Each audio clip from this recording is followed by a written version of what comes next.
सुनहरी सी सुबह में वेलकम है आप सभी का। गुड मॉर्निंग एवरीवन, कैसे हैं आप सभी? आई होप सभी लोग बहुत अच्छे होंगे। तो गाइस, यहाँ पर देख सकते हैं अभी बाहर का मौसम कितना अच्छा है, क्योंकि हमारे यहाँ पे हुई है कल रात में बारिश, और बहुत तेज़ मुझे लगता है बारिश हुई है। तो यहाँ पर अभी खिली खिली सी धूप निकली है, और बारिश के बाद जब धूप निकलती है ना, तो बहुत सुहाना सा मौसम लगता है, क्योंकि चारों तरफ सफाई दिखती है, पूरा पेड़ पौधा जो है ना क्लीन दिखने लगता है। तो यहाँ वही मैं देख रही थी, सड़क में अभी भी थोड़ा थोड़ा सा गीला लग रहा था, मतलब पानी तो नहीं था, क्योंकि मुझे लगता है बारिश हुई है उसके बाद फिर बंद भी हो गई है, और ये देर रात से हुई थी बारिश। तो बहुत हवा भी चल रही थी और लाइट भी कट चुकी थी। तो यहाँ पर अभी वही मैं देख रही थी, सुबह सुबह मुझे अच्छा लग रहा था। चिड़ियों की आवाज़ जब आती है ना, इतना ज़्यादा सुकून मिलता है ना इनको सुन करके, ऐसा मन करता है कि बस यहीं पे मैं सुनती रहूँ इनकी आवाज़। तो मैं कभी कभी थोड़ी देर तक यहाँ पे बैठ जाती हूँ। तो फ्रेंड्स, ये वीडियो है सैटरडे का, और आज है ईद। तो बच्चों की हो रखी है छुट्टी, और वैसे भी अभी बच्चों की लगभग छुट्टी ही है, क्योंकि अन्य के एग्ज़ाम हो गए हैं, तो छुट्टी ही उसके बाद है, और फिर न्यू सेशन स्टार्ट होगा अप्रैल से। तब तक अभी तो इनके मज़े हैं बच्चों के, और उसके स्कूल चल रहे हैं। तो बच्चे अभी सो रहे थे, और मैं बाहर देख कर के आई और मन खुश हो गया। फिर सोचा कि अब जल्दी से कर लेते हैं घर की साफ़ सफाई। छुट्टी वाले दिन अक्सर लेट हो जाया करता है, बहुत ज़्यादा लेट हो जाता है, ये सोच कर कि हम आराम से सारे काम करेंगे, तो इस वजह से काफ़ी लेट हो जाता है। इसलिए मैंने सोचा सबके उठने से पहले मैं फटाफट से घर की साफ़ सफाई कर लेती हूँ, और काम थोड़ा सा ज़्यादा ही हो रखा था, और घर की सफाई करनी थी, थोड़ा अच्छे से करनी थी, क्योंकि अभी 2-3 दिन से मैं थोड़ा अच्छे से नहीं कर पा रही थी। और कारपेट वगैरह मुझे हटाना था यहाँ से, क्योंकि कारपेट काफ़ी गंदी लग रही थी। तो हस्बैंड तो उठ गए थे सुबह ही, और मैं भी उठ गई थी। उसके बाद जैसे कि अभी बच्चे सो रहे हैं ना, तो अब मैं जल्दी से साफ़ सफाई का काम ख़त्म कर लेती हूँ, फिर मैं नाश्ते के काम में लग जाऊँगी। तो यहाँ पर अभी मैंने कारपेट हटाई है, और मैं सोच रही थी कारपेट को झाड़ के वापस से लगाऊँ या ना लगाऊँ। मतलब मैं थोड़ी देर तक सोच ही रही थी, फिर अचानक से मैं इसको बाहर लेकर के गई, और मैंने सोचा आज मैं इसको धो करके ही रहूँगी, चाहे कुछ भी हो जाए, क्योंकि मौसम भी थोड़ा ठीक ठाक था। बाहर धूप भी निकल आई थी, तो कोई टेंशन नहीं थी इसको सूखने की। तो बाहर कारपेट को मैंने रख दिया, और बढ़िया से मैं अच्छे से यहाँ पर झाड़ू मार लेती हूँ, क्योंकि कारपेट लगी रहती है ना, तो फिर डेली इतना अच्छे से कोनों में झाड़ू नहीं लग पाता है। तो मैंने बढ़िया से झाड़ू मार लिया है, और जब कारपेट हट जाता है ना, तो थोड़ा अच्छे से सफाई हो पाती है। तो वही मैंने हटा करके और अच्छे से कोनों में झाड़ू मार लिया है, और पूरा सोफ़ा वगैरह सब मैंने सही कर लिया है। और जो ये मेरा लैंप है ना, ये इसमें जो बल्ब लगता है वो मुझे मिल ही नहीं रहा है, आसपास मैंने देखा है। तो इसका जो बल्ब है थोड़ा दूसरे डिज़ाइन का है, दूसरे टाइप का है, नॉर्मल बल्ब से अलग है। तो ये मुझे मिला ही नहीं। अब मैं देखती हूँ, दूसरे मार्केट जाऊँगी, टाइम मिलेगा तो फिर जाऊँगी, तो वहीं से लेकर के आऊँगी। थोड़ा सूना सूना सा लगता है यहाँ पे, ये जलता है ना, तो अच्छा लगता है थोड़ा देखने में, और अपने आप को भी अच्छा लगता है। और हमेशा अभी आदत हो गई ना इसकी, तो सूना सूना सा लग रहा है। तो बस यहाँ पर अभी मैंने झाड़ू मार लिया है, और हस्बैंड भी तब तक आ चुके थे दूध लेकर के। इसके बाद पूरे घर में झाड़ू मार लिया, अंदर की तरफ नहीं दिखा मैंने, क्योंकि वहाँ पर अभी लाइट बंद थी, बच्चे सो रहे थे। तो बालकनी में बस पानी डाल दिया था, और इसके बाद फिर मैं सीधा इधर ही आ गई थी। तो यहाँ पर अब मैं फटाफट से पोछा मार ले रही हूँ। और आज सुबह सुबह ही एक प्रॉब्लम हो गई। तो जब मैं कारपेट बाहर लेकर के गई थी, उस टाइम पे मैंने सोचा कि मैं इस पे पानी डाल देती हूँ, तो ये जब तक बढ़िया से गीला हो जाएगा ना, तो सफाई करने में फिर दिक्कत नहीं होगी।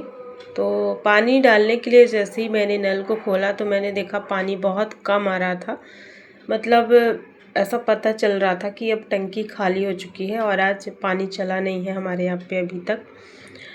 तो वैसे तो टाइम रहता है 6 से 6:30 या 7 तक तो चल ही जाता है, मतलब 6 से 7 के बीच में पानी चल जाता है, डेली का नियम रहता है। लेकिन आज पता नहीं क्या बात हुई, जैसे कल बारिश हुई थी, कभी भी ऐसा कुछ होता है ना, बारिश होती है या कुछ भी होता है तो कभी कभी ऐसी प्रॉब्लम हो जाती है कि पानी फिर थोड़ा लेट से चलता है। तो वही मैंने सोचा कि अब कैसे होगा सारा काम, और मैं उसको अभी धुलने का ही सोच रही थी कारपेट को, लेकिन फिर नहीं हो पाया। तो धीरे धीरे जैसे निकल रहा था ना पानी, तो मैंने सोचा कि सुबह सुबह जैसे किसी को ज़रूरत पड़ सकती है और हस्बैंड तो ऑफिस जाएंगे ही, तो अभी उनको नहाना होगा, इसलिए फिर मैंने कारपेट वाला काम छोड़ दिया था धुलने का, कि मैं बाद में धुलूँगी। सबसे पहले जो ज़्यादा ज़रूरी काम है ना वो होना चाहिए, वो ज़्यादा ज़रूरी है। और बस इसीलिए मैंने यहाँ पर बस पोछा मार लिया है। पोछा मारने में तो वैसे भी ज़्यादा पानी लगता नहीं, 1 या 2 बाल्टी लगता है, तो मैं आधी आधी बाल्टी करके पानी लेकर के आती हूँ। तो वही यहाँ पे अभी मैं आ चुकी थी पोछा मारने के लिए, और पानी जब चलेगा ना तब फिर मैं कारपेट को धुलूँगी, क्योंकि कारपेट धुलने में पानी बहुत ज़्यादा लगता है, तो इस वजह से अभी मैं कारपेट नहीं धुलूँगी। नहीं तो मैं सोच रही थी मैं फटाफट से ये भी काम करके और फिर नाश्ता वगैरह बनाऊँगी नहा धो करके, तो नहीं हो पाया। और बस इसी वजह से पानी अगर ना रहे ना तो कोई काम नहीं होता, मतलब ऐसे लगता है कि वो कहते हैं ना पानी बिन सब सून, तो पानी के बिना कुछ भी नहीं हो पाता है। तो जिस दिन पानी नहीं आता उस दिन समझ में आता है कि आज पानी की ज़रूरत इतनी ज़्यादा है, मतलब हर काम तो पानी से ही होता है ना।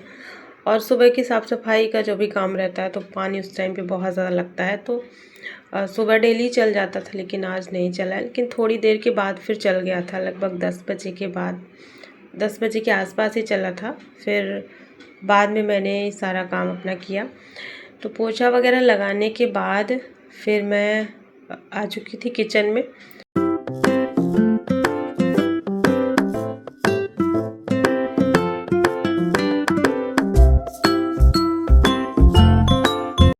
तो यहाँ पर सबसे पहले मैं पोहा निकाल करके और धो करके रख देती हूँ बढ़िया से।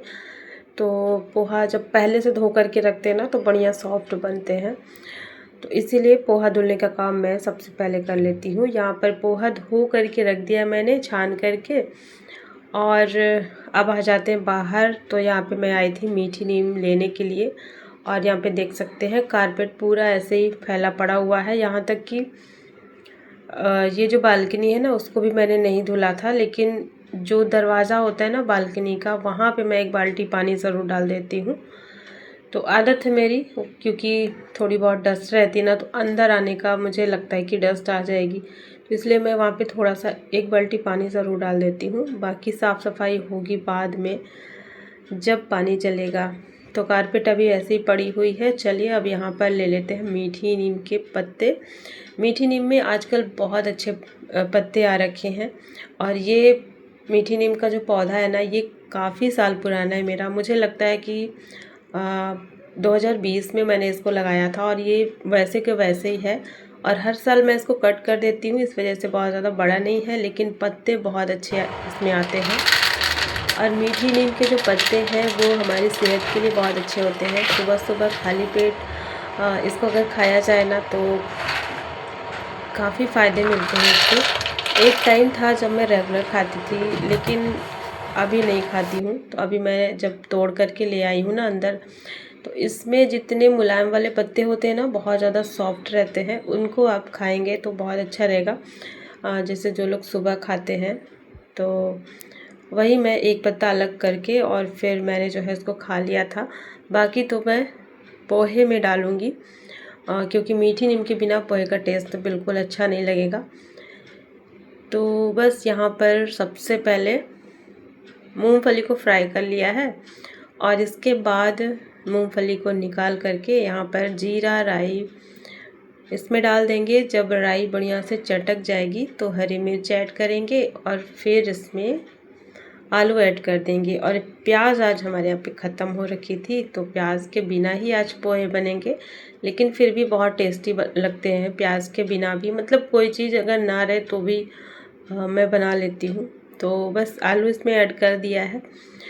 तो यहाँ पर आलू जब फ्राई हो जाए तो फिर इसमें मीठी नीम के पत्ते ऐड कर देंगे। इसको थोड़ा फ्राई कर लेंगे आलू के साथ में ही, और इसमें फिर हल्दी पाउडर, नमक डाल देंगे और फिर चीनी डाल देंगे। चीनी मैं ज़रूर डालती हूँ पोहे में, इससे पोहे का टेस्ट अच्छा लगता है। मतलब बहुत मुलायम भी रहते हैं पोहे। जैसे थोड़ी देर अगर ये रखा भी रह जाए ना बनाने के बाद, अगर आधे घंटे 1 घंटे तक, तो भी काफ़ी ज़्यादा सॉफ्ट रहते हैं।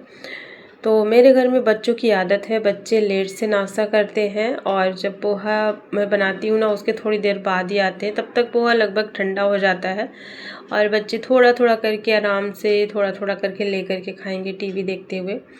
तो बस यहाँ पर पोहे बन चुके थे और इसमें ऊपर से मैंने फ्राई की हुई मूंगफली ऐड कर दी है और प्याज तो था नहीं, बस थोड़ा सा नमकीन ऐड किया है। बस यहाँ पर गर्मा गर्म पोहे रेडी हैं और आ जाइए आप लोग भी नाश्ता कर लीजिए। बहुत ज़्यादा टेस्टी लगते हैं ये वाले पोहे और मैं अक्सर ही बनाती हूँ।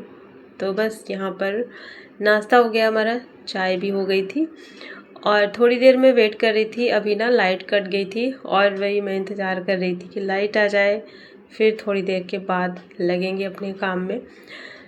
तो यहाँ मैं दूध को बॉईल होने के लिए रख रही थी और इसमें से थोड़ा सा दूध मैं अलग कर लूँगी, कच्चा दूध मतलब बॉईल होने से पहले ही मैं छान करके और फिर अलग कर लेती हूँ। थोड़ा सा कटोरी में लगभग 2 चम्मच के आसपास ये रहता है। तो इसका मैं क्या करती हूँ चलिए बताती हूँ। दूध को रख दिया जब तक बॉईल होने के लिए और कच्चा दूध मैं लेकर के आई हूँ और इसको मैं लगाऊंगी अपने फेस में। तो मेरे फेस में काफ़ी साल पहले से ही डार्क स्पॉट हो गए थे और बहुत ही ज़्यादा हो गए थे, मतलब दिन ब दिन वो बढ़ते ही जा रहे थे।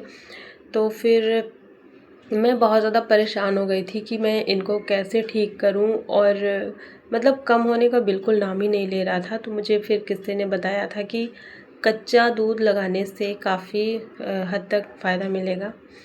तो मैं इसको अभी मैं यूज़ तो करती थी लेकिन रेगुलर नहीं कर पाती थी, लेकिन अभी कुछ टाइम पहले से मैं इसको यूज़ कर रही हूँ और मैंने नोटिस किया कि जो डार्क स्पॉट है ना, जो दाग हैं ब्लैक कलर के, तो उनका जो कलर है वो थोड़ा लाइट होने लगा है और मुझे लगता है काफ़ी पुराना दाग है, इस वजह से इसको ठीक होने में थोड़ा समय लग रहा है। तो समय भले लग जाए, मुझे कोई दिक्कत नहीं है, लेकिन बस यही उम्मीद है कि ये ठीक हो जाए। तो इसीलिए मैं यहाँ पर अपने पूरे फेस में कच्चा दूध अप्लाई करती हूँ और मैं कुछ भी नहीं लगाती हूँ। कभी कभी मैं मुल्तानी मिट्टी और बेसन वाला फेस पैक लगा लेती हूँ, लेकिन रेगुलर में मैं कच्चा दूध ही लगाती हूँ। तो बस इसी तरीके से मैं 1 चम्मच निकाल लेती हूँ। कच्चा दूध बहुत अच्छा रहता है, अगर ये बॉईल हो जाएगा तो भी आप लगा सकते हैं, लेकिन जो कच्चा रहता है ना दूध, वो ज़्यादा फ़ायदेमंद रहेगा। तो इसको फेस में लगा करके बढ़िया से मसाज कर लेना है लगभग 5 मिनट और फिर इसके बाद इसको आप 15 से 20 मिनट के लिए छोड़ दीजिए और इसके बाद आप इसे सिंपल पानी से ही धो सकते हैं।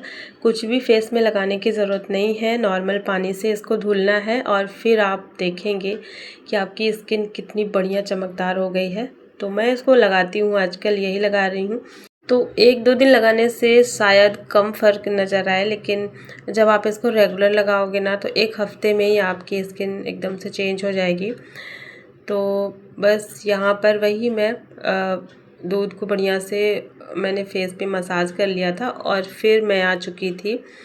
मुझे कारपेट धुलना था तो मैंने सोचा मैं ये काम पहले कर लेती हूँ, फेस पे लगा भी रहेगा, जब तक मैं कारपेट धुलूँगी तब तक मतलब दोनों काम हो जाएंगे। तो यहाँ पर मैं आ चुकी थी कारपेट धुलने के लिए और पानी भी चल चुका था।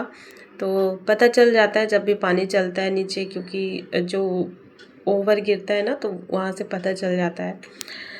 तो वही फिर मैंने देखा कि पानी चल गया है, तो मैं आ चुकी थी कारपेट धुलने के लिए। और कारपेट धुलने में ना जो हालत ख़राब होती है, ये सारी चीज़ें देखने में तो अच्छी लगती हैं, लेकिन जब इनकी सफाई करना होता है तो उस टाइम पे फिर समझ में आता है और लगता है आज कितना बड़ा काम है, कारपेट धुलना है। तो धुलना और फिर इसमें पानी इतना ज़्यादा लगता है कि फिर प्लानिंग करनी होती है कि किस दिन अभी पानी का काम कम है। जैसे कपड़े वगैरह अगर मैं धुलती हूँ ना, उस दिन तो मैं बिल्कुल नहीं धुल पाऊँगी कारपेट को। जब कपड़े वगैरह नहीं धुलने होते हैं, जिस दिन कम होते हैं, जैसे रोज़ वाले बस रहते हैं, तभी मैं इस कारपेट को धुलती हूँ। इसमें पानी बहुत ज़्यादा लगता है, तो वही पानी खोल करके मैं यहाँ पर रखी हुई थी। बड़ा सा टब मैं लेकर के आई थी और उसी में से पूरा धुल रही थी। और इसमें जो सर्फ एक्सेल डाला था मैंने, उसका झाग ख़त्म ही नहीं हो रहा था। इतना ज़्यादा झाग आ रहा था ना कि उसी को धुलने में पानी बहुत ज़्यादा लग गया। तो फाइनली कारपेट धुल गया है बड़ी मशक्क़त के बाद। और दीवार को मैंने धुल दिया था पहले ही। वैसे तो बारिश हुई थी तो दीवार साफ़ सुथरी थी, लेकिन फिर भी मैंने एक बार धुल दिया था। इसके बाद फिर उठा करके किसी तरीके से मैंने उसको दीवार पे टंगाया है। तो बहुत बड़ा काम हो गया आज, कारपेट धुल गई है। और फिर मैं नहा धो के आ चुकी थी किचन में। तो यहाँ पर ये पाया रखा हुआ था और ये जो वही है जो गांव से आया था। तो कल मैं इसको निकालना भूल गई थी और अच्छा हुआ कि आज मुझे याद आ गया। तो मैंने देखा तो ये मतलब बढ़िया से गल गया था। गलना मतलब बहुत ज़्यादा वाला नहीं, जैसे हम पपीता खाते हैं ना, बिल्कुल वैसे ही मतलब कच्चापन इसका चला गया था। तो ये है भी बहुत मीठा, हमारे गांव का है तो बहुत मीठा है। तो मैंने सोचा अभी मैं इसको कट कर देती हूँ, वरना मैं फिर से भूल जाऊँगी और फिर तो अभी लंच का भी टाइम हो जाएगा। तो इस टाइम पे अभी मैंने जो है इसको छील करके देखिए काट लिया है। तो ये हमारे घर का पपाया है, बहुत ज़्यादा टेस्टी वाला। और इसके जो बीज हैं ना, इनको मैं रख लेती हूँ। इन सारे बीजों को मैं डाल दूँगी गमले में, तो इससे पेड़ निकलेगा और फिर मैं इसको लगाऊँगी, कोशिश करूँगी इसका पौधा लगाने की। तो चलिए फ्रेंड्स, आज का व्लॉग मैं यहीं पर एंड करती हूँ। आई होप सभी को पसंद आया होगा और वीडियो को लाइक कर देना, चैनल को भी सब्सक्राइब जरूर